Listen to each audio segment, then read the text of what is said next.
কবিগুরু রবীন্দ্রনাথ ঠাকুরের লেখা কবিতা রাজার বাড়ি। আমার রাজার বাড়ি কোথায় কেউ জানে না, সে তো সে বাড়ি কি থাকতো যদি লোকে জানতে পেত। রূপো দিয়ে দেওয়াল গাঁথা, সোনা দিয়ে ছাদ, থাকে থাকে সিঁড়ি ওঠে, সাদা হাতির দাঁত।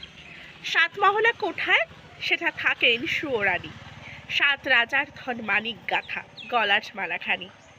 আমার রাজার বাড়ি কোথায় শোন মা, কানে কানে, ছাদের পাশে তুলসী গাছের টব আছে যেইখানে।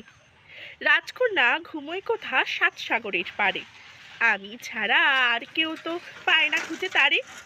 দুহাতে তার কাকন দুটি, দুই কানে দুই দুল, খাটের থেকে মাটির পরে লুটিয়ে পড়ে চুল।